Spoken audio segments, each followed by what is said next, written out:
What is up mga kabayan? Imagine these foggy mountains, cool weather at views na parang wala ka na sa Saudi.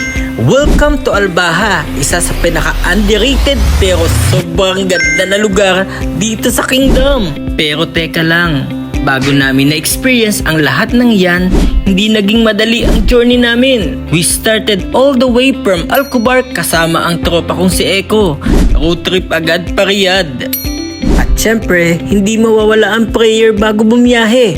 Safety first mga kabayan, lalo na long drive to. And finally mga kabayan, after that long drive, nasa Riyadh na tayo. Grabe, mission accomplished from Al-Kubar to Riyadh. At syempre, dito namin na-meet si Ate G, ang boss ng G Adventures. At ang iba pang mga solid travelers na makakasama namin papuntang Al-Baha. Ramdam mo agad yung excitement. Parang lahat kami may same energy. Pagod sa biyahe, pero ready na ready sa next level adventure. Guess what? Hindi pa tapos ang biyahe.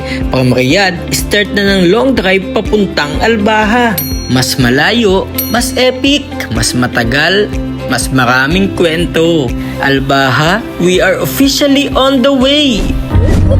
After hours ng biyahe, tawanan, kantahan, konting antok, at unlimited stopover, unti-unti nang nag-iba ang view sa labas ng bintana.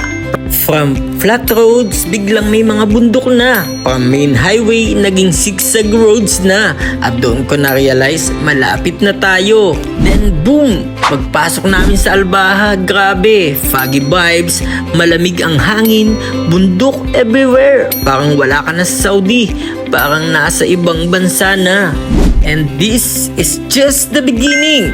Al-Baha Adventure officially starts now. First stop, hotel muna, quick rest, tapos syempre, breakfast together. Dito na lumabas ang tunay na laban, hindi sa biyahe, kundi sa pagpigil kumain ng sobra. Pero syempre, professional travelers tayo, kunwari. Kaya after kumain, laban agad. On time umalis, walang iwanan, walang atrasan, diretso na sa adventure. At finally, narating namin ang aming first destination, ang T-Ain Heritage Village. Grabe, parang time travel. Old stone houses na dikit-dikit sa bundok, surrounded by palm trees. Parang nasa historical movie ka, pero pawis ka sa akyat. Habang umiikot kami, iniisip ko, dito talaga nakatira ang mga tao dati. Walang aircon, walang wifi, pero solid ang view everyday. Yung vibe, tahimik, peaceful, at ramdam mo